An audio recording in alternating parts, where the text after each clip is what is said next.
Exhilarating, hard-hitting, unbeatable. HBO Sports. And now, the HBO Sports presentation, HBO Boxing After Dark.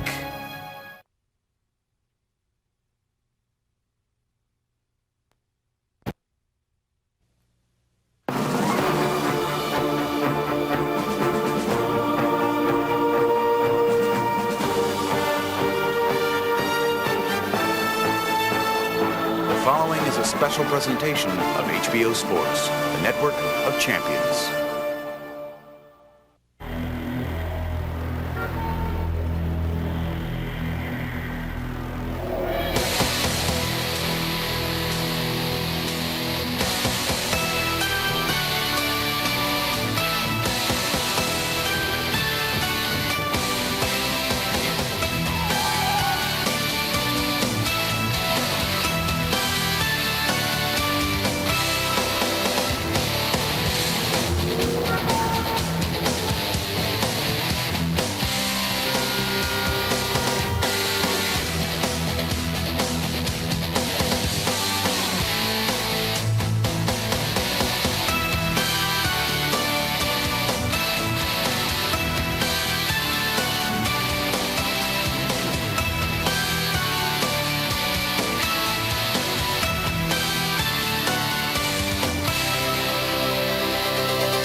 Boxing After Dark is back, coming to you from the Mandalay Bay Hotel in Las Vegas, Nevada. Tonight, a championship doubleheader. First up, Vernon Forrest takes on Raul for a vacant welterweight title.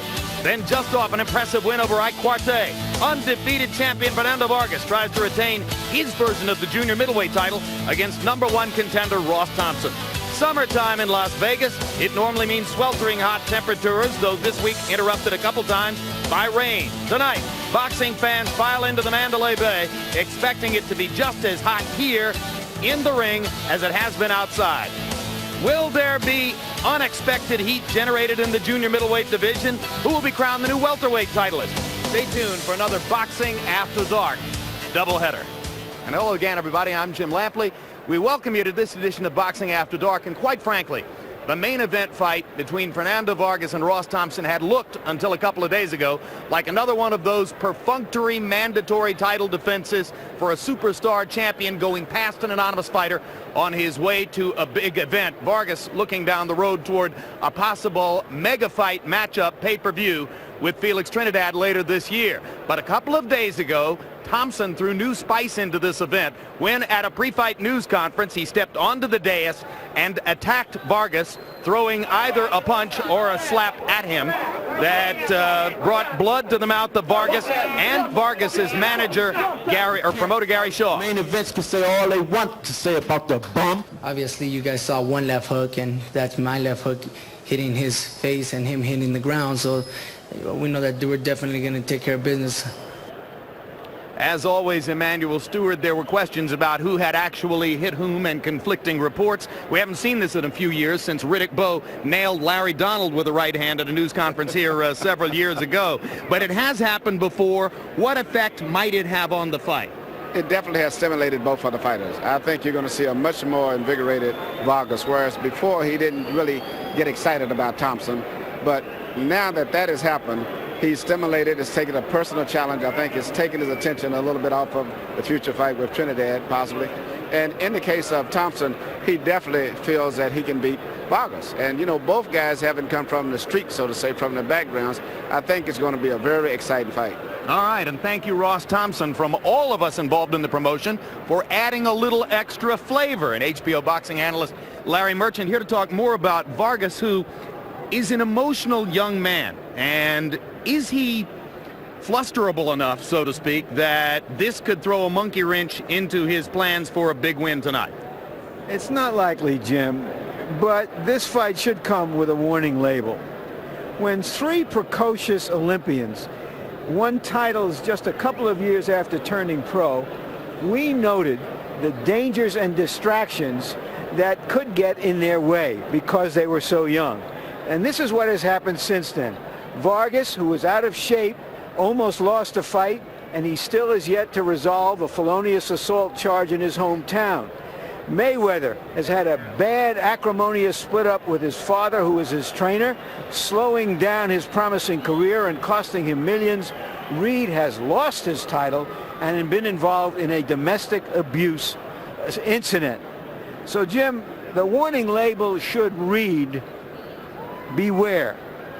Youth sometimes can't handle being young, being a young champion. Yeah, well, and maybe we can issue that warning directly to members of the 2000 United States Olympic team who are here in attendance to watch the fight tonight. And the notion that youth might have been wasted on the young could be good news for late bloomer Vernon Forrest, who headlines the first of the two bouts you'll be seeing this evening. Forrest, a 1992 American Olympian, has waited a long time for his moment in the sun. Tonight he finally fights for a piece of the welterweight championship picture against relative unknown Raul Frank. Frank, originally from Guyana, now living in Brooklyn. As you saw on the graphic, only 4 fights in the last 23 months. He arrives here as a #1 ranked contender for a welterweight championship. In one independent ranking, Larry Merchant, he is seen as the 98th best junior middleweight in the world. The mysteries of the mandatories, which really aren't such mysteries when you go into it. But Frank is an accomplished prize fighter in the sense that he knows how to fight. Trained by the estimable Bobby Jackson out of Brooklyn, who has gotten some headlines in the last year or so for his adroit handling of heavyweight Oleg Moskayev, who's come more or less out of nowhere to emerge among the top 5 heavyweights in the world. And even though Raul Frank is seen by one oddsmaker as a 15-1 underdog against Vernon Forrest, Bobby Jackson promises us he's a lot better than that. Well, he must be pretty tough, because I'm told he runs in the Brownsville section of Brooklyn at 4:30 in the morning, which is fight time in that part of town. Let's take a closer look at Raul Frank, Larry. Raul Frank's father, who trained him early on, is a fisherman in Guyana who hunts sharks for their fins and their flesh. His brother was a fighter, KO'd by Bernard Hopkins the middleweight title in about 30 seconds of the first round. But he hasn't fought in 15 months, an unintended consequence of the mandatory challenge, because once fighters get there, they go into the deep freeze. The opponent, and the man who is heavily favored to win a vacant part of the welterweight title picture tonight, Vernon Forrest, made the 1992 Olympic team when he upset Shane Mosley in the box office to make the team, and since then he's been languishing, waiting for his opportunity to emerge as a big star in the sport.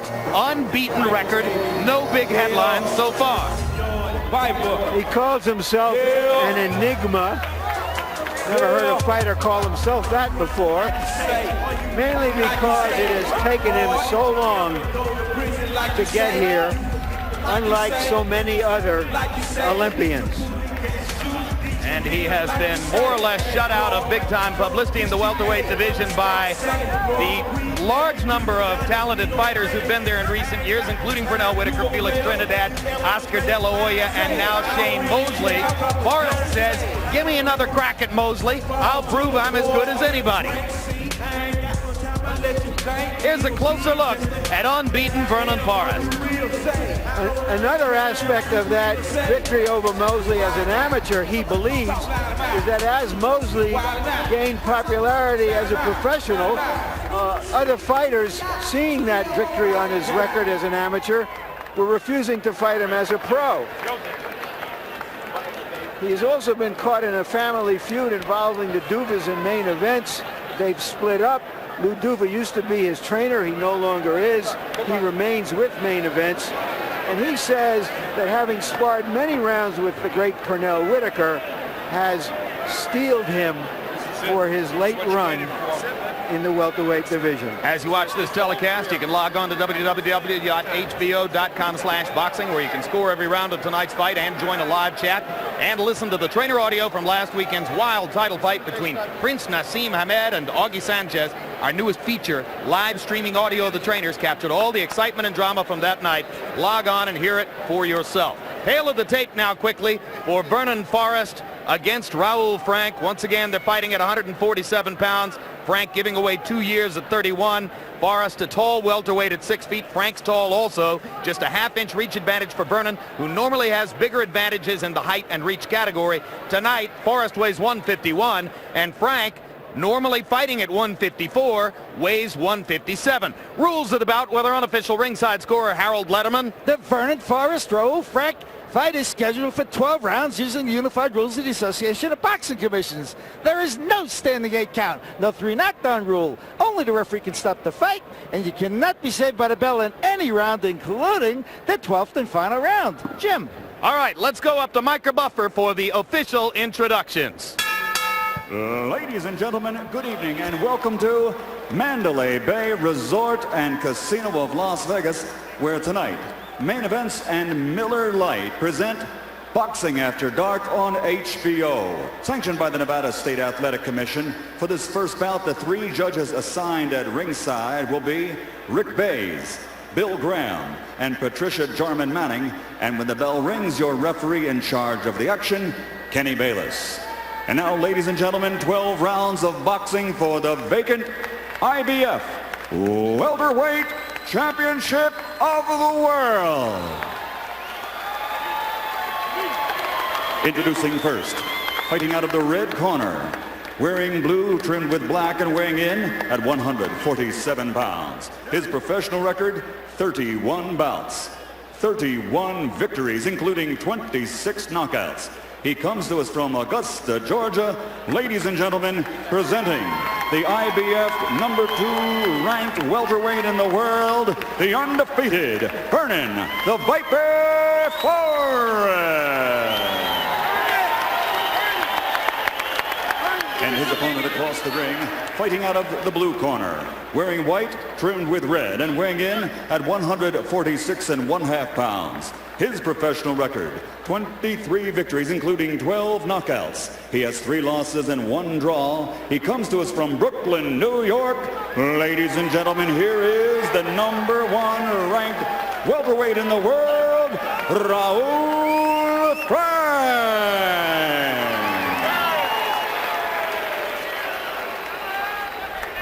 All right, ring center. Okay, fellas, we went over the rules in the dressing room. On the caution to obey my commands at all times and keep the fight clean at all times. Good luck to both of you. Touch gloves. They're fighting for the title vacated by Felix Trinidad when he moved up to the junior middleweight division. Vernon Forrest trying to prove not that it's better late than never, but that sometimes it's better late than early.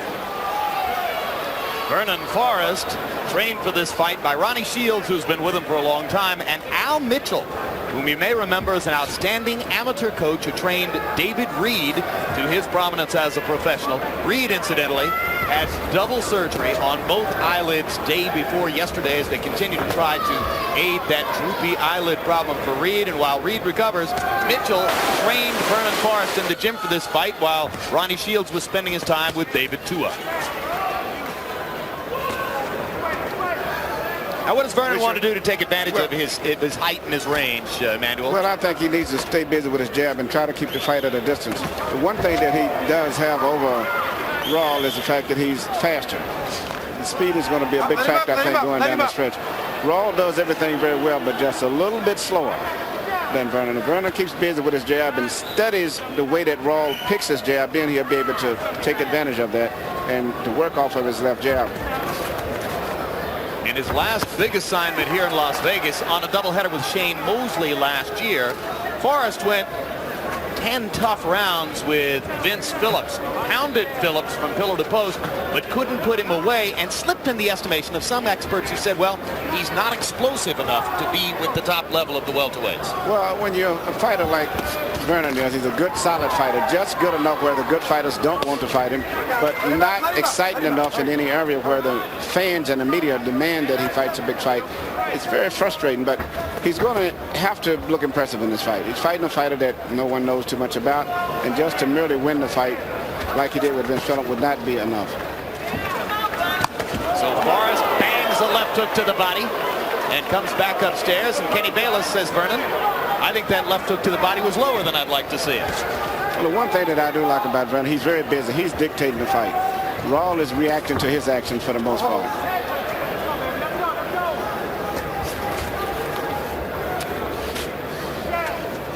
And if you know much about the sport, you can see the speed differential. It's easy to see that Raul Frank is just a half step behind Vernon Forrest. Yes, and he's really loading up on his left hook, but when he misses his left hook, he loses his balance. As long as Vernon blocks his punch, he can kind of maintain his balance, but if Vernon makes him miss completely, you'll see him spin around. There's a red spot above the left eye of Raul Frank, as it appears that already a Forrest right hand has brought a trickle of blood.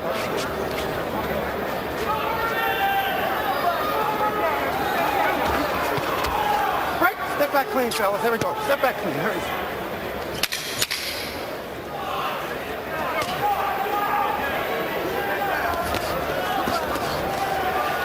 One of the mistakes I think that Vernon is making in his last fight, he was criticized by his trainer, Ronnie Shields, for fighting, leaning in too close and not utilizing his height. No. All right, look.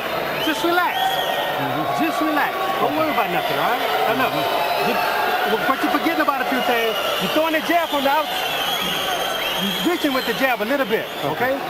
And that's why you miss with the right hand. If you don't touch him with this, you ain't gonna hit him with this one, okay? Step up a little more. Yeah, another thing is, give me the water. I got it. Give me the water. Don't suppress it. Just leave it there. Raul, a little bit more jabs, okay? Come on. Close round. Okay, but nice round. I want you to move your feet more. Don't stand in front of him, okay? And double jab. Don't you have one?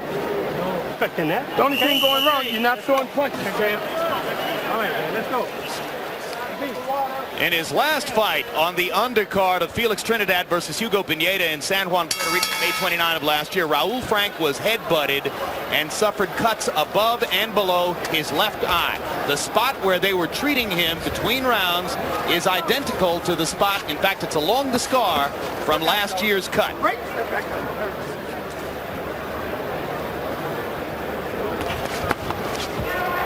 Let him up, let him up.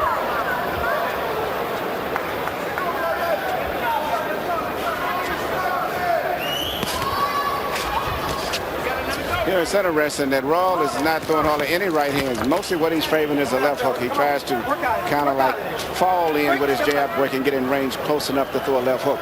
But very seldom does he throw his right hand. Work out, let him go, let him go.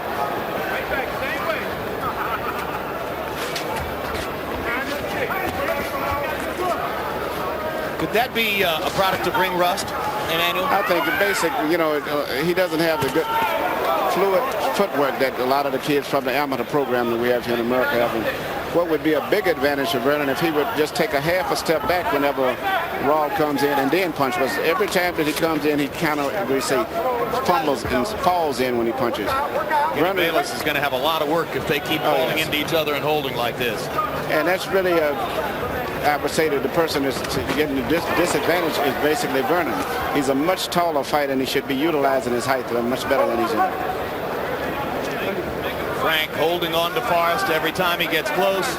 You saw Forrest land an extended right hand. There's another left hook to the body that backs Frank off. But if Frank would come in and Vernon would just take that half a step back, he would not have much of a problem. In fact, it's getting to be almost a contest of left hooks for the most part. Forrest launching a right hand across the top, and Frank makes a taunting comment to Forrest. But I think the key punch in the fight to me would be if Vernon would just work his jab, and try to land a good straight right hand. Frank seems to be very vulnerable for a straight right hand, which surprises Vernon hasn't thrown enough of. Come on, let's see you work out of here. Work out of here. Right. Let's go.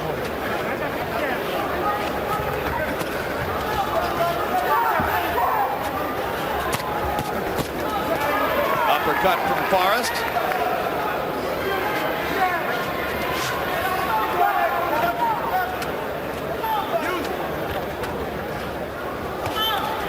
Frank with a left hook to the body and then kind of sets himself and cringes as Forrest misses with the right. good body punches from Vernon Forrest there. Now Frank comes back to the body with the right and the left. That's the right hand. All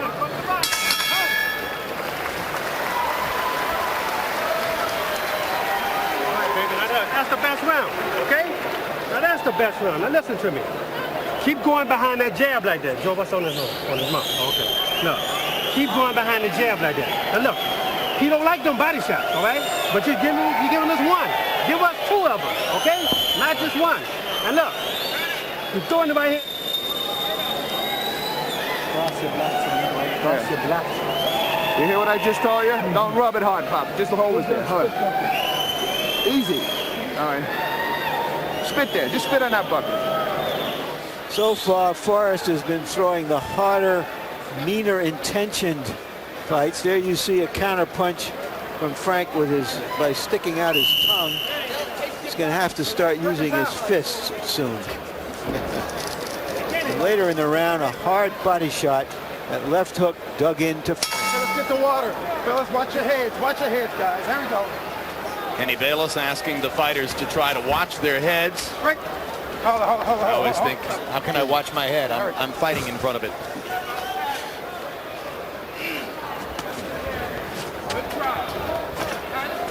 And you heard Ronnie Shields asking Forrest to do what Manuel Stewart has suggested, simply work more behind the jab. Come on. The jab is the key to this fight. When you take the jab away, the fight is almost a toss-up.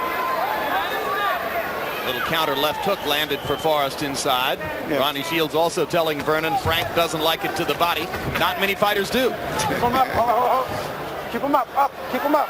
But I will say this about Frank. He's a very determined fighter. I can see that it's going to be a very tough fight. Unless he gets knocked out clean, injured, it's going to be a rough fight for Vernon. Even though he's much superior in every area, Step back clean, fellas. he's still fighting a fight that's very determined. I'm, to some degree, maybe slightly surprised. You can see why Bobby Jackson said of him, hey, this guy never puts in a bad fight. Nope. And the first time that you ease up or slip a little bit with a fight like this, you can lose. Vernon Forrest overshooting there with what could have been a dangerous right hand.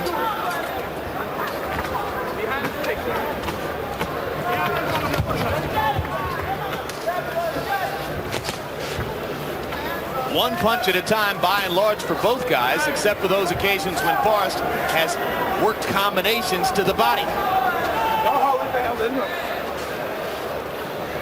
Neither puncher has landed an effective combination to the head. Oh. And there's a bad headbutt. It's time. Oh, bad headbutt. Forrest in pain, and Frank, as you can see, down on the canvas. And a bad cut. Lots of blood. It's conceivable we could have a accidental, but TD and the technical draw possible. Less than 4 Harold rounds. Letterman, what's the rule? It's got to go 4 rounds. If it doesn't go 4, and we're in the 3rd round now, I believe the IBF calls it a no contest, but in essence it's a technical draw, so nobody wins. So their terminology would be no contest. No contest, yeah. Same thing in effect. Well, having seen the first 2.5 rounds, I'm not sure anybody wants to see this again, which would have to happen. And Kenny Bayless is waving it off on advice from the doctor. No contest. Mark Ratner assuring us over the ropes, no contest, and that is just as Harold Letterman told you would be the case.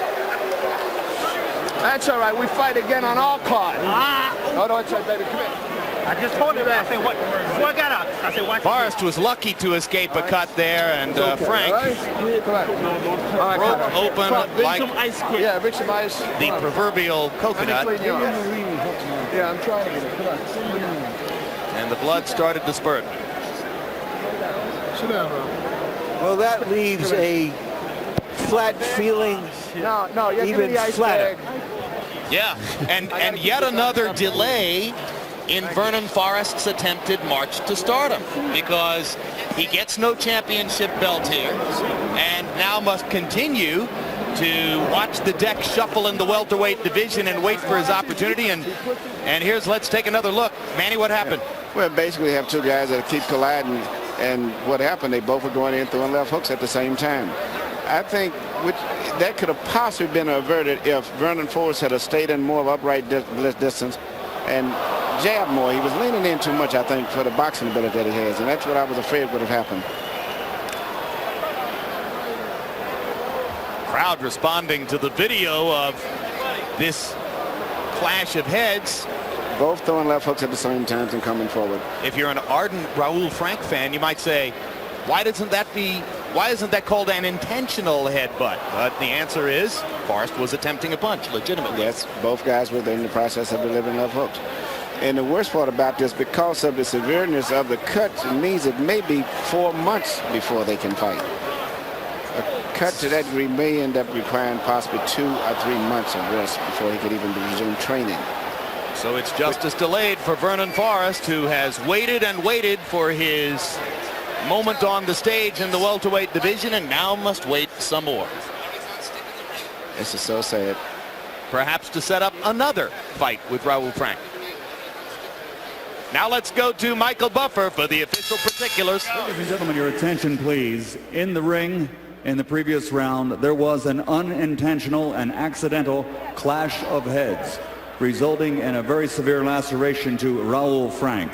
The bout cannot continue under the unified rules of the joint commissions.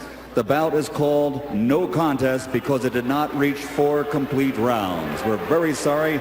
The contest, I'm sure, will be rescheduled. A round of applause, please, for Vernon Forrest and Raul Frank.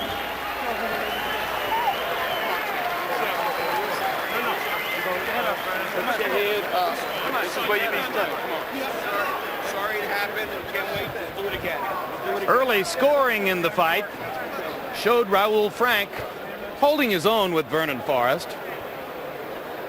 It was 19-19 on a couple of the cards. In both instances, judges had given Frank the first round. One of the 3 judges gave the first 2 rounds to Forrest, but nothing conclusive about the first 2 rounds of scoring in the fight. And so now, as you look at Raul Frank, and let's go to Larry Merchant with Vernon Forrest. Thank you, Jim. Vernon, you waited so long for this opportunity. It must be awful frustrating. Yeah, it's definitely. I trained extremely hard. I trained too much, extremely hard in the mountains in Colorado. I was looking forward to becoming a world champion. And unfortunately, you know, it was an accident on the head. But I just like to thank God for blessing me. I'd like to thank Al Mitchell, Ronnie Shields, and Charles Watson for training me and giving me that first fight. All right, describe to us what happened and why did it happen? Were you both falling into each other? Was it just a conflict of styles here? Possibly a little bit of both. I think I was going for a body shot. My corner told me to start working the body more, and I dipped in. I went for the jab and I dipped in to throw a body shot, and we just clashed heads. But we had clashed heads a couple times before then, because every time I was going in, he'll duck in and kind of put his head in the way. So, you know, it was just unfortunate that happened. All right, we're going to take a look at this in a moment. It just seemed like maybe you were looking at a mirror image of yourself in him in the ring. Possibly. He was a very skilled fighter, and he came in to fight, and I knew that it was going to be a tough fight, but I was just trying to break him down, and you know, what can I say? Do you feel that for as long as the fight went that you were accomplishing what you set out to accomplish? Yeah, we didn't train for a knockout. We was going to break him down systematically. We was going to break him down each round. We was going to take a little something out of him. Around 5th or 6th round, we was going to knock him out. But like I said, it's unfortunate what happened. Thanks very much, Vernon. Jim? All right, thank you very much, Larry. Emmanuel, if you're training a fighter like Vernon Forrest and he has to wait and wait and wait for his chance to become a star, and now he'll have to wait some more, do you worry at some point that he's going to lose his edge in the gym and begin to slip in his skill level? Definitely, especially when you consider the fact that the guy that he beat in the Olympic trials is not only a world champion today, he's a superstar, meaning Shane Mosley. It's got to be very frustrating for him. This fight right here, I could see it was going to be a very frustrating fight because both guys were tall, but they had a habit of basically getting into a left hook battle. And by throwing the hooks, it was both banging heads continually. I think in a rematch, if Vernon boxes and keeps the distance a little bit better, he'll come out a little bit better than this fight. Well, let's see what Raul Frank thinks of that as we go back to Larry Merchant in the ring. All right, Jim, thank you. Raul, describe what you felt happened and what led to that clash of heads. I was going to throw, I think it was a left uppercut. while Vernon just leaned forward, you know, and pushed his head right at me. And I think it was an intentional headbutt. Thank you.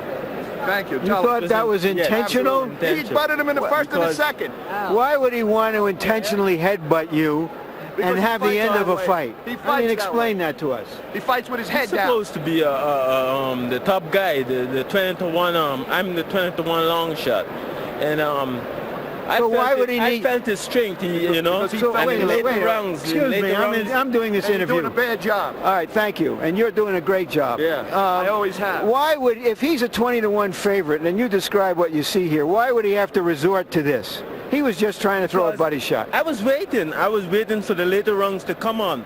That's what we planned. From round 4, I will completely take over this fight. You know, but I'm just disappointed, and I'm sorry. You know, I want to tell my fans back home in Guyana, I'm very sorry you did a about great this. job. But the next time when we get back into this ring, and we will definitely I'm taking home the title. You waited a long time for this. Very long time. I trained since February. You know, I did my training since February for this fight. And I'm so disappointed. It's unbelievable what could happen in a short space of time, you know. We're all disappointed. Good luck next time. All right, Jim. Frank's emotional manager is a man from Miami named Al Banani. Now, we've got another big fight coming up in just a little bit as Fernando Vargas gets ready to go into the ring to defend his version of the junior middleweight crown against a much lesser known mandatory challenger named Ross Thompson. Vargas looking down the road toward a possible huge pay-per-view fight with Felix Trinidad this December. Let's look ahead to some upcoming programs here on HBO. For boxing, mark these dates on your calendar. September 2, Boxing After Dark offers a doubleheader as junior lightweight champion Diego Corrales takes on Angel Manfredi, and Eric Morales continues toward a possible future date with Nassim Hamed, taking on Kevin Kelly. September 9, it's a unique night of boxing. On HBO, KO Nation returns with Clifford Etienne and Bronco McCart in a rematch against Winky Wright. Later that same night on TVKO pay-per-view, undisputed light heavyweight champion Roy Jones travels to New Orleans to take on Eric Harding, and Derek Gainer goes up against Freddie Norwood. It's football season again. Inside the NFL premieres August 31.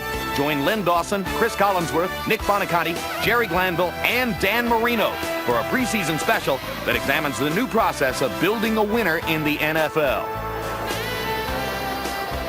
We bring you back to ringside at the Mandalay Bay Hotel, which over the course of the past couple of years has become home to some of the biggest fights in the sport, including, of course, Felix Trinidad versus Oscar De La Hoya. Fernando Vargas got his huge win over Ike Quartey earlier this year to vault to superstar status. He'll be trying to protect and enhance that status when we see him come into the ring in just a little bit. But while we're here in Las Vegas this week, we'd be remiss if we didn't take a moment to look back with sorrow on the passing of one of the sport's better-known referees here in Las Vegas this past week.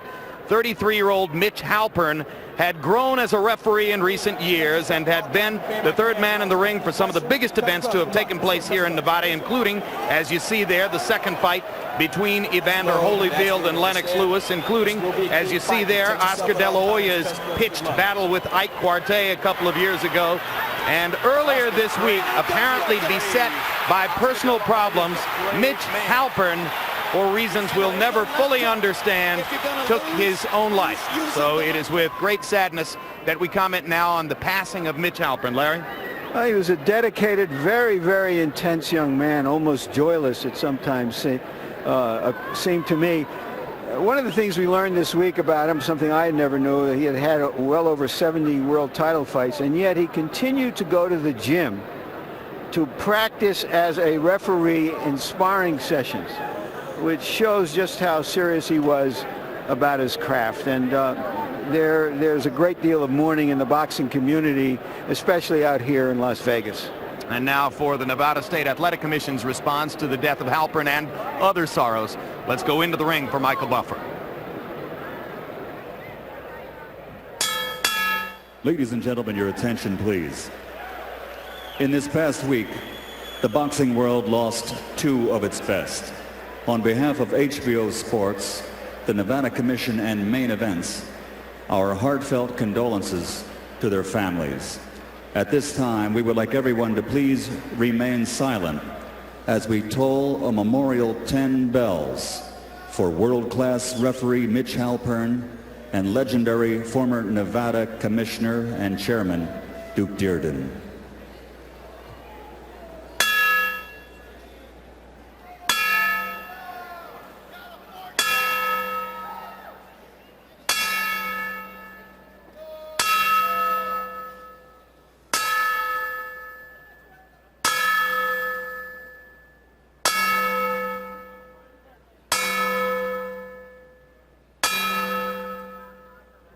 May they rest in peace. Thank you, ladies and gentlemen.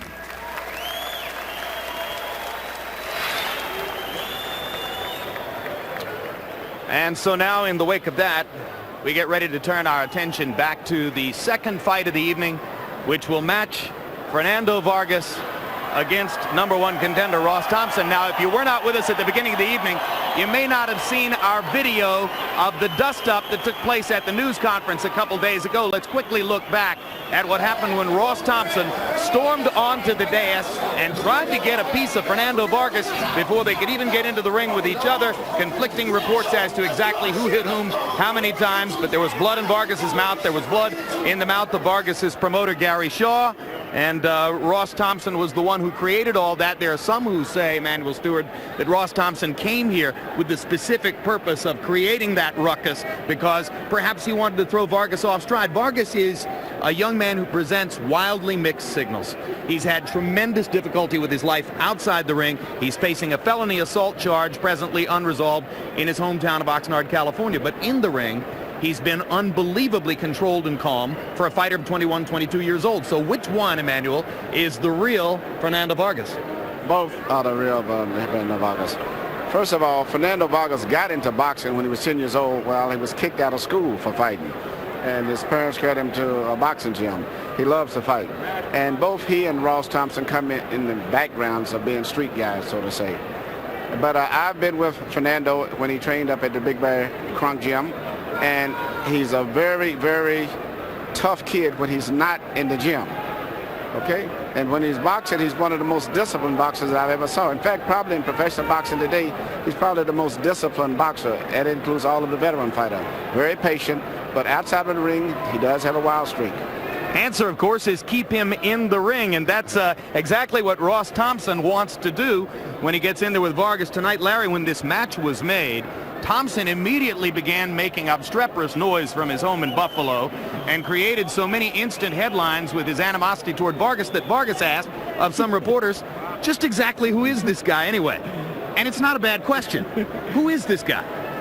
He's an unknown underdog who, let's face the reality of it, has transfused some blood into what otherwise seemed like a lifeless exercise about to happen. An unusual young man in that in his background, some of which we'll go into later, but he's changed the question of the fight from how did this guy get here? Who made him a mandatory challenger? To, he said, what? He said Vargas is a bum, an ordinary fighter, overhyped. I guarantee a victory over him, which goaded Vargas into replying, he's a crackhead, and brought this counter punch. I'll crack him in the head. One of those uplifting street dialogues. Jim, it's a pretty good idea now for Thompson to have some bark to go with all that, or some bite, excuse me, to go with all of that bark. Yeah, and we'll see if he does as we get ready for the tale of the tape between Fernando Vargas and Ross Thompson. And you can see that Vargas remains one of the youngest champions in the sport at 22 years old, 5 years younger than Thompson. Vargas with an inch advantage in height, 3 inches of advantage in reach. They both struggled yesterday to make weight. Thompson had to take extra time after the weigh-in to go to a steam room and lose weight to get down under 154. And look at that. He's put on 20 pounds almost since the weigh-in yesterday. Vargas coming up to 163. I can't believe Ross Thompson's going to get into the ring at 173 pounds, a light heavyweight tonight, fighting in the junior middleweight division. Rules of the bout with our unofficial ringside scorer, Harold Letterman. The ferocious Fernando Vargas Ross Thompson fight is scheduled for 12 rounds using the unified rules of the Association of Boxing Commissions. There is no standing 8 count, no 3 knockdown rule. Only the referee can stop the fight, and you cannot be saved by the bell in any round, including the 12th and final round. Jim. All right, Harold. Now, Ross Thompson will not be able to pick a fight with Vargas before the opening bell here unless he wants to do it as Vargas comes into the ring. He can't walk in here like he walked onto the dais yesterday or 2 days ago and go striding right up to Vargas to make business. Ladies and gentlemen, introducing Ross Thompson.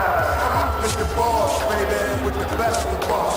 Stuck on us, name West, rep for ball. Emmanuel, what does it say to you when a fighter puts on 20 pounds overnight? The dominance will pick the round. Picture that, just pump on it. Give it all. Running Ross, my click the man.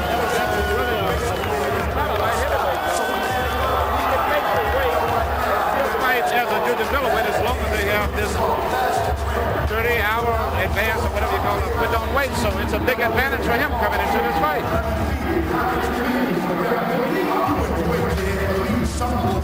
Thompson is one of 4 fighting brothers who were introduced to boxing by their father long ago. He fought as an amateur at 9 years old. Eventually had a win over David Reed in the amateurs when Reed was a much younger fighter. 2 of his older brothers who were boxers were killed in separate incidents 12 years ago. He has great sorrow over that, as well as over the death of his father at only age 52. And Ross Thompson sees his battle tonight as an emotional crusade on the part of all the boxers in his family. I don't think there's any doubt about that, Jim. That somehow this is the climax of his family's sad history. So let's take a closer look, Larry. We were all supposed to be champions, he said, in an almost painful way to us yesterday. And now he's the only one left who's boxing. And so he added that this night is for all of the family who had hoped one day to make it big in this game. Ross Thompson waits in the ring for a Fernando Vargas who will enter the ring weighing, according to the scales tonight, 10 pounds less than Thompson. And Vargas is no scrawny junior middleweight. Now, in recent fights, Fernando Vargas has been experimenting with theatrical entrances. We call this the nazification of the sport, and he is a participant in it. So I'm told there'll be trumpets, and there will be rap music, and as you can see, there's a lot of smoke. But he is not smoke and mirrors. He is real. He's waiting for the trumpets to play right now before he'll enter. So somebody cue the trumpets. Meanwhile, Jim, he has promised to torture and then knock out Thompson tonight. Right now he's upset because the walk-in isn't happening exactly the way he wanted it to.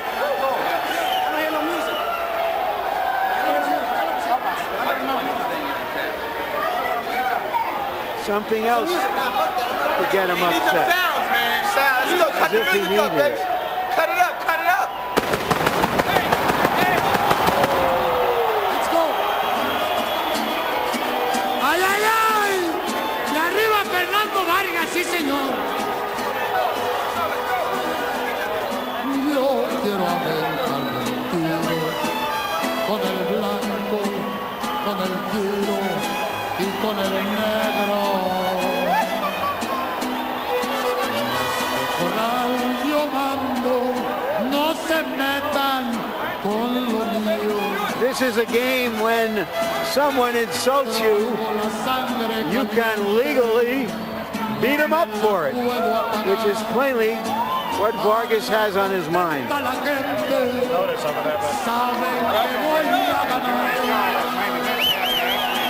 take Thompson back to his corner.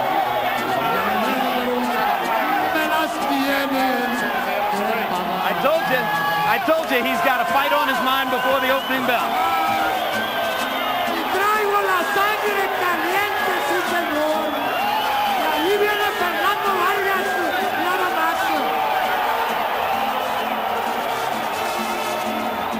Hoy me reclamaron porque vine a verte. No quieren que vuelva por aquí jamás. Dicen que si vuelvo encontraré la muerte. The man with the black skull cap on at the head of Vargas's entourage is world lightweight champion, or junior welterweight champion, I should say, Zab Judah. Zab Judah dominating the screen right at this moment. They were teammates at the Olympics. And you can see Mike Tyson behind Vargas at Fernando's right shoulder. Tyson apparently with his left hand on Vargas's left shoulder. So now Vargas breaks away from the entourage and comes into the ring. And let's take a closer look at one of the spectacular young champions in boxing. Just 22 years old, this is already his 5th title defense. But 2 of his last 3 fights have gone the distance, and the other one 11 rounds after a string of knockouts. So he has 2 hits left to Trinidad. He has to beat Thompson tonight, and then he has to resolve that felony dispute in his hometown in the next couple of weeks. And as you watch this telecast, you can log on to www.hbo.com/boxing, where you can score every round of tonight's fight and join a live chat. Also listen to the live streamed trainer audio from last weekend's wild title fight between Prince Nassim Hamed and Augie Sanchez of Las Vegas. Our newest feature captured all the poignancy and drama from that night. So log on and hear it for yourself. Let's go to Michael Buffer for the official introductions. Ladies and gentlemen, from Mandalay Bay Resort and Casino of Las Vegas, 12 rounds of boxing for the IBF Junior Middleweight Championship of the World. Presented by Main Events and Miller Lite in association with HBO Sports. Sanctioned by the Nevada State Athletic Commission, Chairman Dr. Elias Ghanem, Commissioners Amy Ayub, Glenn Carano, Dr. Flip Omansky, and Dr. Luther Mack, Executive Director Mark Ratner. The 3 judges at ringside scoring this bout on the 10-point system will be Dr. Ruben Garcia, Chuck Jampa, and Jerry Roth. And when the bell rings, your referee in charge of the action, Joe Cortez. And now, ladies and gentlemen, from Mandalay Bay Resort Casino of Las Vegas, for the thousands in attendance and the millions watching around the world, this one's for Mitch and Duke. Let's get ready to rumble!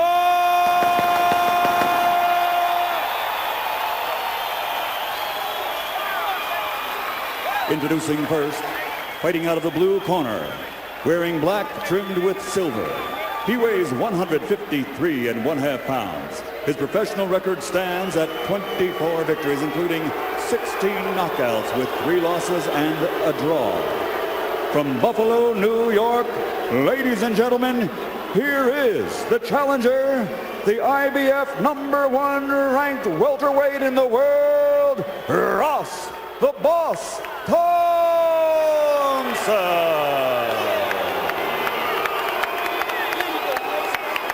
And his opponent across the ring, fighting out of the red corner, wearing black, trimmed with white Aztec calendar, weighing in at 153 pounds. This 1996 Olympic team member has a perfect professional record consisting of 19 bouts, 19 victories, including 17 knockouts, and he is recognized pound for pound among the best in the world today. Plus, he's the youngest to ever hold this title. Ladies and gentlemen, from La Colonia Boxing Gym in Oxnard, California, presenting the reigning and defending undefeated IBF Junior Middleweight Champion of the World, the Aztec Warrior Ferocious, Fernando Vargas.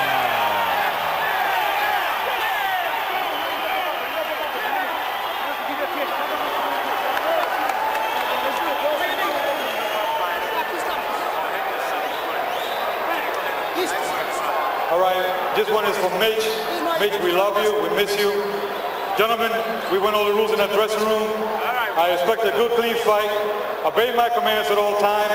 Any rough tactics, any unsportsmanlike conduct will cost you points. Touch them up. God bless. Touch. Come here. Come here. Hold. Fernando. Fernando. Fernando. He's refusing to touch gloves with Thompson. Fernando. Come here. Commissioners are requiring him to do so. All has been said. This is turning out to be a very interesting fight. Now let's see what gets done. Yes. As they would say, let the beatings begin. How much more difficult did this assignment become for Vargas when Ross Thompson rose to 173.5 pounds, Manny? Middleweight on a light heavyweight.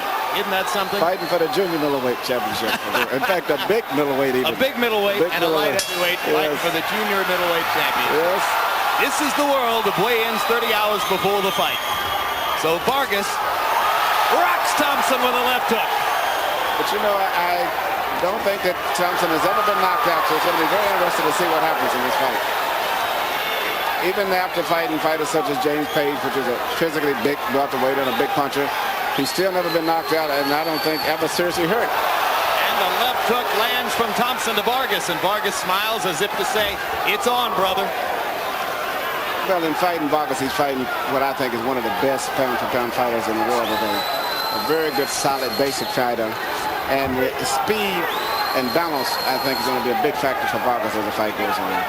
In his two big wins over Yuri Boy Campos and Ike Quartet, Vargas was able to reap the dividends of a style that allowed him to stand back and wait as a stand-your-ground counterpuncher for guys who came at him and committed and gave him opportunities. It won't be the same tonight, according to Thompson. No, well, Thompson is an aggressive fighter. The only thing that I've noticed in studying films of Ross, after he finishes up punches, he's off balance a lot. Very much on his heels when he finishes up punches. Vargas stepping inside with a left hook, rocks Thompson back into the ropes and goes to attack him. Fernando Vargas loves to get his opponent against the ropes and muscle him with left hook to the body. See, after every time that Ross throws a punch, he actually jumps and he fumbles in and loses his balance. And that's going to be a big disadvantage to him as this fight goes on. Because Fernando has very good balance. I think one of the best balanced out fighters in boxing today. Vargas has landed his left hook twice in the first round. Watch your hands inside. That's his biggest weapon. Digging it to the rib cage there. Joe Cortez says keep it up. Vargas short with the right hand. Thompson ties him up.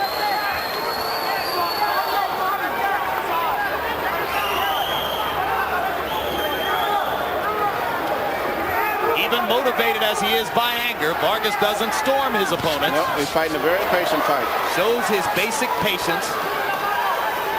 And I have to give credit to Thompson. Thompson is fighting a very good fight. At this point, it's almost tit for tat. Even though Vargas is a little bit faster, a little bit of better balance, but Thompson is landing his own share.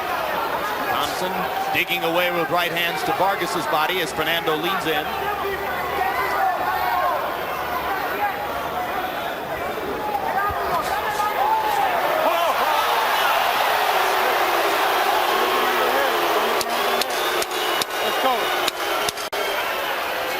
Vargas's anger simmers to the surface again. If Thompson's goal, Fernando wild-eyed with fury, he's accomplished that. And as we go to Vargas's corner, where trainer Eduardo Garcia speaks Spanish, our interpreter is Ray Torres. All right, very calm. You got to work that left hand. Don't get overexcited. Be cool. You got to keep working with that left jab. He's a son of a gun. He's going to get it. Come on. Then go with your stuff. Now, the head's going to move. His body ain't going to move. Don't be afraid to tap him around that body. The box very, very well. Very, very well. Just do feint him. Do what you're doing it fine. Couple of left hands by Vargas in that round indicated the edge he has in quickness. Both occasions came away clean. And oftentimes, just because Ross has such a bad balance when he exchanges, it may look like he's being hurt because he falls off balance when he, in all actuality, isn't. It's interesting. Something you learn all about when you're training Prince Nassim, huh? Balance, yes. It's interesting that the punch that was missing, to me, seemingly in the first round, was the left jab. No one was jabbing. Everyone was going for the knockout with each blow. And this round, Ross has come out and started to box a little bit. Thompson landing a couple of right hands to the body. Once again, Ross Thompson leaping in to throw punches. Suddenly, from being a fight that really didn't appear on paper to be an interesting fight, this has turned out to be a very interesting and exciting fight. They trade left hooks, and again, Thompson lunges forward, and Vargas taps him with his right. Thompson is basically trying to get, from what I see so far, Vargas to do the leading. And Vargas is trying to make him do the leading. But I've studied the films of Thompson. Thompson is pretty much a guy who pretty much sets the tone. He doesn't wait too much of the room. He's going to be, I think, more aggressive in the fight. Good right hand to the body by Vargas as Thompson once again was off balance, having fired while leaping in. Vargas is taking his opportunities as they come when Thompson chooses to engage. Only Thompson has really begun to try to work the jab at all. And there he lands a straight right hand over the top on Vargas. This is turning out to be a very good fight. Definitely not a 30-1 fight the way that some of the odd makers have made it. That's right. You know, when you consider that both guys had good amateur backgrounds, Thompson himself had, I think, about 90 fights, was 3 times the national amateur champion, and he started boxing when he was about 9 years old. The biggest disadvantage he's got probably is his inactivity level. Well, Thompson's losses were to Obakar, outstanding fighter. You've seen him against Oscar De La Hoya and others. And that fight went the distance. Another loss was to James Page, who won a welterweight title. Hard puncher, good fighter, and that fight went the distance. Another loss was to Adrian Stone, who has been a contender, and were it not for a bad loss against Vernon Forrest, would still be ranked as a contender. So Thompson's pedigree, even in the pros, isn't all that bad. That's correct. And you know, you really can see the difference between the 10 pounds in weight.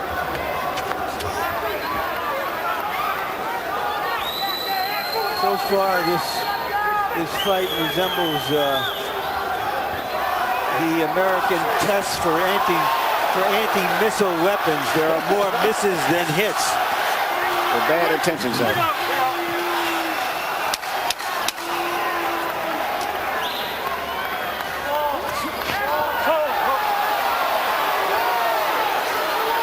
Vargas has already won once for hitting Thompson on the back of the head. Came close to doing it again. On Tuesday, September 12, Real Sports with Brian Gumbel returns. Among the stories, a look at controversial gymnastics guru Bella Caroli, the leader of the United States women's team in Sydney, who's on a quest to recapture the magic of the Atlanta game. Also, an investigation into Sammy Sosa's charity foundation, which is being scrutinized now for mismanagement of donations. Real Sports, where nothing is out of bounds. Go right around fast again.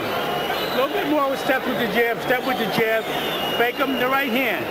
Go to the body after that. You got him. You're going to get him. More than the time. You don't want anything? Okay.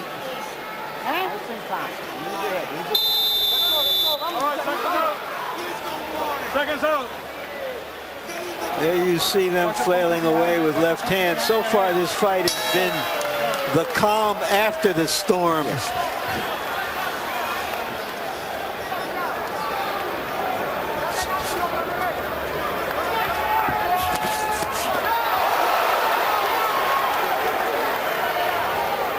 Through round 2, Vargas throwing punches sparingly. He's only thrown a total of 64 punches through 2 rounds, landing 26. Thompson throwing 81 punches through 2 rounds, landing 15.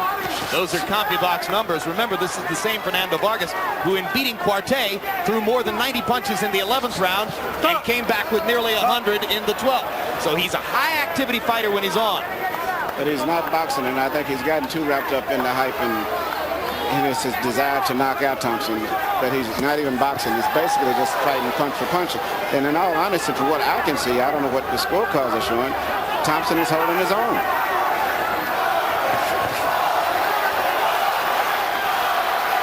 They flurry, they move apart. They flurry, they move apart. Neither man has been definitive in the exchanges so far.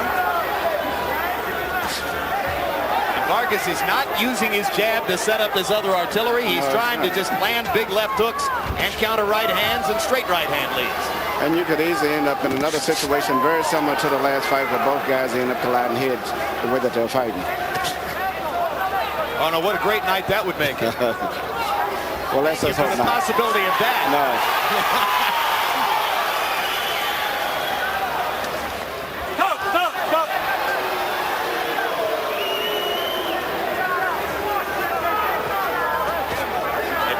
Stays slow like this, the booing will begin in about the 6th or the 7th. Crowd here is profoundly pro-Vargas. You know, I wonder what it feels like for Ross Thompson to be in a fight like this, not only with a pro-Vargas crowd. The promoter is Vargas' people. He's led into the ring by Zab Judah, one of the star young fighters coming up. Also, Mike Tyson is also leading Vargas into the ring. So already Vargas has been goaded into losing a point. Yep, Joe Cortez penalizing Vargas a point right there. For holding and hitting or for hitting behind the head? For hitting behind the head. Yeah, I think that's right. Vargas needs to settle down and take his time and needs to box more. He's too emotional about it. There it is. Puts a left-right combination together just the way you're supposed to. And Thompson goes in. He should box. Absolutely right. That's boxing. That was a combination. And Thompson grabs and holds as Vargas does damage along the ropes.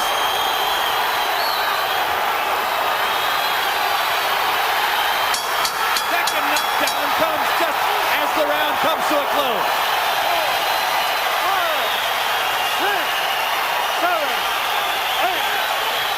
And Ross Thompson almost sat down when there was no chair underneath him. Vargas waiting in the neutral corner until he finally goes to his corner. Crowd comes to life. Fernando knocks down Ross Thompson twice in that round. Vargas is yet to go back to his corner, even though the bell rang.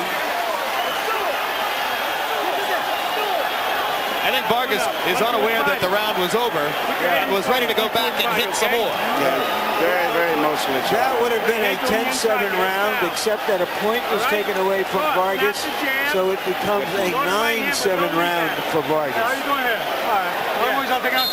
makes that second knockdown at the end of the round potentially critical on the scorecards. Here's another look, Larry. Very suddenly, a high right hand. And now Vargas comes out to see just how stable Thompson is early in the 4th round. Better, but not totally there. If Vargas can land another 1-2, he might have something going here. Thompson beginning to get his legs back. And now throwing punches again. But it's just going to be a matter of time. He's still a little too slow and very vulnerable to Vargas' short punches. I just hope that Vargas doesn't get too excited and do anything that can possibly get him disqualified. Well, he needs to set up with the left and throw the right, and he does it again. And there's the 3rd knockdown of the fight. And Fernando Vargas is buzzing with energy. And Thompson starts yelling at Vargas again as he gets up. I guess Vargas isn't mad enough to suit Thompson. He wants him more so. Fernando wants to finish right now. Thompson wants to hold on. Joe Cortez watching closely, and this is going to be it. Fernando Vargas with another fiery ring statement.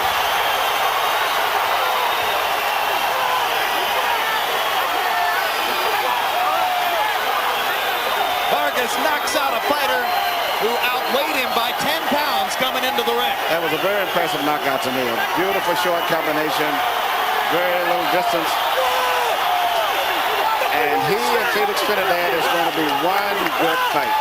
I'm not sure he's satisfied to knock Thompson out once. He wants to go back and knock him out again a second time. What he's yelling at him is, who's a bum now? Who's a bum now?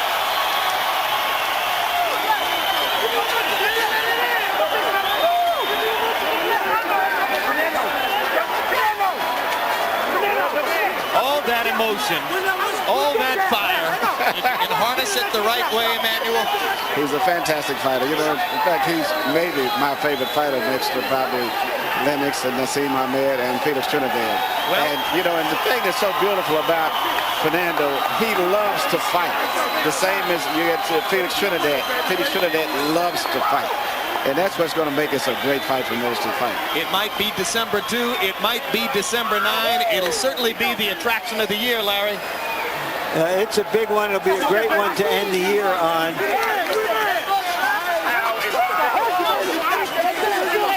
And instead of just becoming a routine victory, this one will launch him toward Trinidad, because now in round 3, we're showing you one of the knockdowns in round 3 first, so that you can catch that again.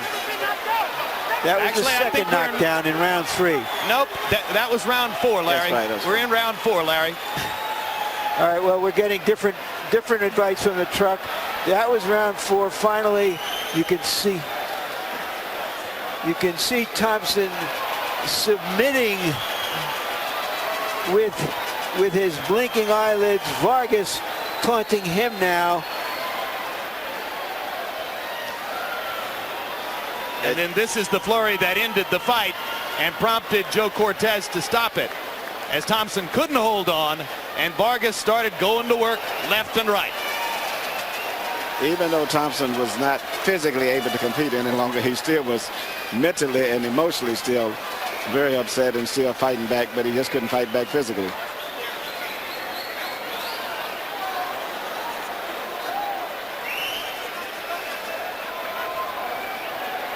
The flurry of punches once again unanswered by Thompson. Cortez stepping in to call a halt after Vargas had knocked Thompson down 3 times. And now let's go to ring announcer Michael Buffer for the official particulars on the TKO. Ladies and gentlemen, referee Joe Cortez has to step in and call a halt to the bout. The official time, 1 minute, 7 seconds of round number 4. The winner with victory number 20 in 20 bouts. He is still the reigning and defending undefeated IBF Junior Middleweight Champion of the World from La Colonia Boxing Gym, Oxnard, California, ferocious Fernando Vargas.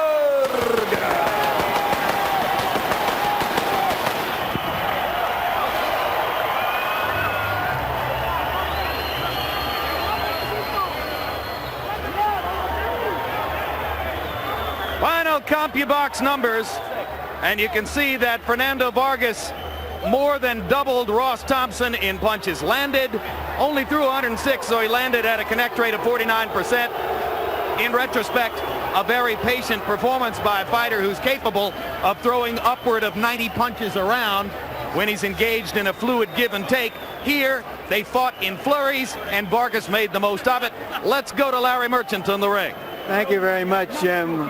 Congratulations, Fernando. This had the look of a routine tune-up going into the biggest fight of your life in December with Trinidad. What did it become for you? Well, you know, definitely that's what it was. You know, Ross Thompson said a lot of things. Got me pretty pissed off outside the ring. But I've told you before, I've never lost my head inside the ring. I'm not saying it outside the ring that I haven't. But inside the ring, I've always been able to keep my cool. In the early rounds, what did you see? What were you confronted with? Did you think you would get to him that quickly because he seemed to not want to get into any real exchanges with you? I know Ross Thompson's never been knocked out, never been down. I think that shows what type of junior middleweight I am. For your information, did you know that he came into the ring weighing 173 pounds? No, I didn't. Well, doesn't matter. It doesn't really matter. I feel that I could take a good shot. I've never been down in my life. I've never been hurt. So, you know, I definitely am happy with my performance, but it's bound to bigger and better things, Larry. All right. We have this on our monitor. Would you explain to us what happened here at the end of the fight? Well, you know, I had him hurt. So I was just trying to wait on a good shot. And, you know, I was trying to set him up with some shots. I took that right hand down. And that's a shot that my trainer, Eduardo Garcia, taught me and said that people are going to mimic your shots when you pull down the guard on somebody, like I did. And, you know, I had to show what type of fighter I was. You know, he said I was nothing. He said that I was no type of fighter, that I was a chump. I guess this chump can fight a little bit. Were you ever as angry going into a fight before? I was angry, I think, with the fight with Raul Marquez, but angrier for this one. He just disrespected me left and right, and I think I just showed what type of fighter I was. I had to show him that an Aztec warrior, you know, doesn't go down for anything. Did you think that, well, what he's really trying to do is not psych you out, but psych himself up? I think he was definitely trying to psych himself up, but I know that I fought the best and the hardest fighters in my division, Larry, and I will not duck anyone. At the end of my career, I want to say to myself, Fernando, I'm content. Am I content with my career? I'm going to say to myself, I am, because I fought everybody. Now we're moving on to bigger and better things, and I think you know what I mean, Larry. All right, talk for a moment about Felix Trinidad. You guys are pals? You know what, I met Felix Trinidad as a kid. As a kid, I was just an amateur, and he was the nicest guy in the world. And I think he's a great human being. And I think that in the ring, there's no friends. In the ring, when we fight, you're gonna see two lions fighting over two stakes. And that stake is this belt and his belt. And when I step into the ring, I'm gonna be his worst enemy he's ever had, worst nightmare, and I know that he's gonna be mine. So I just wanna be in there and show what type of fighter I am. I want to beat these guys. I'm not afraid of any fighter, and that's why I step up to the plate, Larry. Thank you very much. Congratulations again. For the food chain, we did it one more time. All right, just this final comment. It occurred to me that Mr. Shakespeare had this right 400 years ago when he said about a mouthy warrior, "Thy thundereth with thy tongue, but thy sword withdraw it all." Another way of saying, when you talk the talk, you better be able to walk the walk and fight the fight. We saw tonight that only one of these fighters could fight the real fight. Jim? All right, Larry, let's take a quick look at how the judges scored the first 3 rounds. Judge Garcia gave 8 points to Ross Thompson in round 3. The other 2 judges both giving only 7 points to Ross Thompson in round 3, as was the norm. All 3 judges found Thompson winning a round, thus Vargas's small margins after 3 rounds en route to a 4th round TKO. But this is behind us. Let's start the 3.5-month build-up now to what might be the fight of the year between Fernando Vargas and Felix Trinidad. Manny, the way I see it, Trinidad is a hard puncher with both hands, slow starter, but maybe a harder puncher than Fernando. Fernando is more fluid, moves better in the ring, it seems to me. How do you see the fight? What kind of a battle should it be? It's a very interesting fight because it pits my 2 favorite fighters in that weight area together. And what makes it interesting, not only that both guys are good fighters, but they both love to fight. You know, I think these are guys that even if the money wasn't even involved, they would love to fight each other. But also it's such spirit and high emotions are going to be involved in the fight. I see the fight basically normally and everything else going towards Trinidad. Then you think for a moment, you know, Trinidad is a little shaky early in the fights when he starts off. Fernando Vargas is very dangerous at all times, and it's going to be very interesting to see what happens the first 5 rounds of the fight. But right now, I'm like right down the middle, but it's going to be a very explosive fight with a lot of emotions involved, the Mexican-Puerto Rican rivalry, the this to that. And you got Vargas with this personal thing against Oscar De La Hoya, where he's going to do what Oscar didn't do and all of that. He's not going to be a running Mexican and all of that. So it's going to be a great, exciting fight. One final thing. I thought when Vargas' Olympic classmate David Reed fought Trinidad that he was physically ready for Felix, but not mentally ready for him. This is a different thing, right? Fernando Vargas is a legitimate junior middleweight. In fact, I'm really concerned about him even holding the middleweight, junior middleweight. He's a very strong kid, grown a lot, very thick, and I believe that Trinidad is going to be in a very dangerous situation in the first part of the fight, because Fernando not only punches good, but he has good balance, good instincts, and if he can get Felix when Felix is very vulnerable in the first part, unlike when David Reed had him hurt and David backed off and waited, Felix is going to be in big trouble because Fernando's going to go all out. Stay tuned. It's likely to happen December 2 or December 9 of this year. We'll have a final word on what took place in boxing here in Las Vegas tonight in a moment. Let's look ahead to some upcoming programs. Two heated matchups on one explosive night. That's the heart and soul of Boxing After Dark. Now gutsy former champ Kevin Kelly, who burns for another crown, and dynamic undefeated champion Eric Morales battle at fever pitch for the world featherweight title. Plus, unbeaten junior lightweight title holder Diego Corrales dances with the devil as he defends against the blazing fury of Angel El Diablo Manfredi. It all happens live Saturday, September 2nd. HBO Boxing After Dark. Dan, if you're going to be a part of the Inside the NFL team, it's critical that you understand our game plan. First, the formation. Nick is wide left, I'm split right, and Lenny and Chris, they sort of clog up the middle. You're in the rookie seat. Know your assignment, get the job done, no mistakes. And another thing, Dan, no slouching. Sit up. Now look at the perfect form that Chris displays here. The hand gesture. Never speak without a hand gesture. And you've got to come up with your own signature move. Something like this. And Dan, you have to begin every sentence with, when I played the game, because the viewers love that. Okay, let's practice. You've got to be ready for anything. Dan Marino, looking to make his mark on Inside the NFL. Premieres Thursday night at 8 and 11:30 on HBO. Now, when I played the game. Saturday, September 9, HBO's newest boxing series, KO Nation, is back. Watch as Clifford Etienne takes on Cliff Kauser, and Bronco McCart goes up against Ronald Winky Wright. Don't miss it on HBO, the heart and soul of boxing. On September 12, catch the premiere of Real Sports with Bryant Gumbel. Among the stories, a look at controversial gymnastics coach Bella Caroli and his quest for gold for the U.S. women's team in Australia, and a look at Sammy Sosa's charity foundation being investigated for mismanagement of donations. Real Sports, where nothing is out of bounds. Once again, earlier this evening, you saw big disappointment in the first fight of the evening as Vernon Forrest and Raul Frank fought for a vacant welterweight title, and it remains vacant after the two butted heads in the third round and produced a no contest. So then, Fernando Vargas had to take center stage and try to provide the evening's excitement, and going in against a Ross Thompson who had goaded him and baited him in the days leading up to the fight, an overwhelmingly angry Vargas pounded Thompson out for a fourth-round technical knockout. He's unbeaten, looking ahead to Felix Trinidad. Coming up immediately following our show, stay tuned for Arliss, followed by Oz. And now for the entire HBO crew, I'm Tim Lampley saying so long from Las Vegas, Nevada. The executive producer of HBO Sports is Ross Greenberg. Tonight's edition of Boxing After Dark was produced by Kendall Reed and directed by Mark Payton. Associate directors, John Crystal and Thomas Odelfelt. Assistant to the producer, George Jakovic. Production manager, Mark Hayden. Technical supervisor, Roy Otaki. And the technical director, Doug Gatt.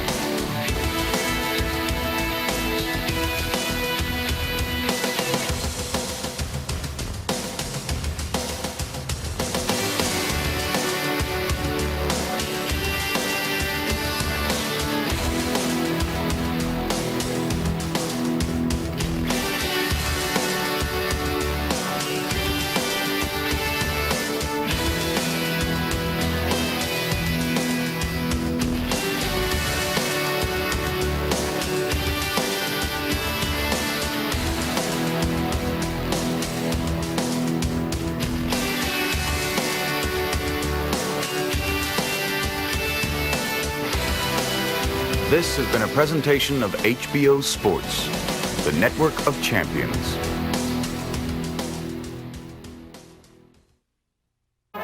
Next on HBO. Behind every great pro athlete, there's a great sports agent, Robert